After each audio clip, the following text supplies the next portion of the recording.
pain, the challenge, the adversity that you've been through that has given you your greatest strength. And you make sure whatever you struggle with, for me it's that little boy that thought that my dad was right. You have everything that you need inside you.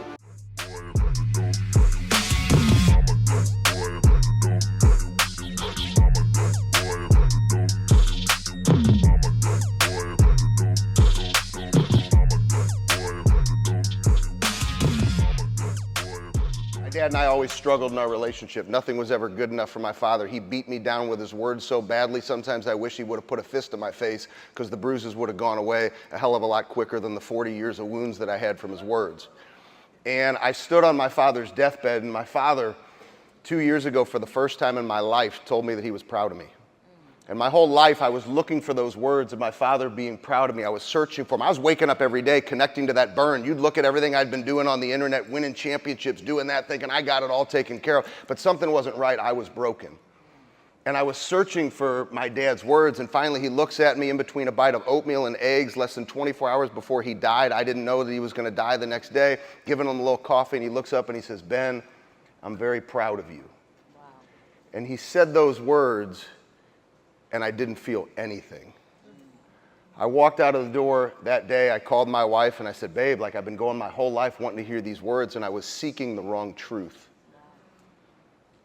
I ended up meeting the next week at a talk that I was giving for Emily Frisella for an event in St. Louis. The Frisella family is dear friends of mine, and I go to the event, and long story, but I had a staph infection removed from my ankle 2 days after my dad dies. It was crazy. So I'm on these crutches. I meet Dr. Gabrielle Lyon, which is where I met Jen in January. You would think Jen and I had known each other for 10 years. It feels like that. It's like brother and sister. It's amazing, our connection, but it started in January. Because when you have the right people in your life, amazing things happen. And so here I am. I've got this staph infection that I'm recovering from. Dr. Lyon sees me. I'm getting ready to go on stage. I show up on crutches. Like normally when I speak, it's hard to keep me in a chair. Like I'm like, let me go. And so I'm having a tough time right now. So here's what I'll share with you, okay? So here I am, Dr. Lyon comes up, and I'm sitting in this chair, and I just want to go. I want to get up, but I can't. They put me in this chair. And Dr. Lyon says to me, "Do you need a red light? Do you need this? Do you need that? Do you need this?" And I was like, I've never met this woman. But I'm like, I think this woman needs to become my doctor. A week later, she and I are on a phone call. And here I am with Dr. Lyon on this phone call. It's like I thought I was going to talk about the recovery of the staph infection, and all of a sudden she starts asking me about me. Open up your heart. Be transparent. What's going on with you? I said, my father had just died. And then finally she says, "You know what I want to do? I want to give you your mental freedom." And I thought, what doctor in the world has ever said to me, "I want to give you your mental freedom"?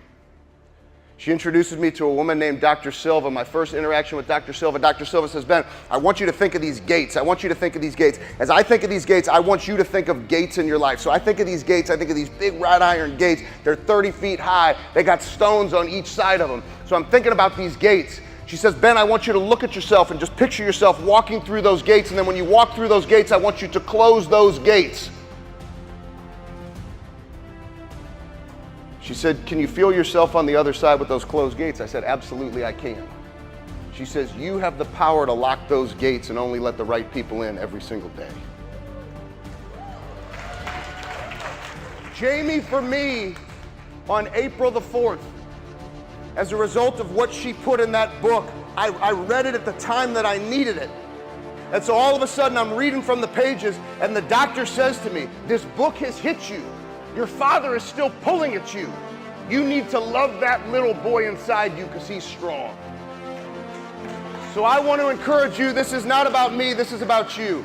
As you leave here to go home, you make sure you connect to that burn that's inside of you. You make sure when you walk through those gates that you remind the pain, the challenge, the adversity that you've been through that has given you your greatest strength. And you make sure whatever you struggle with, for me it's that little boy that thought that my dad was right.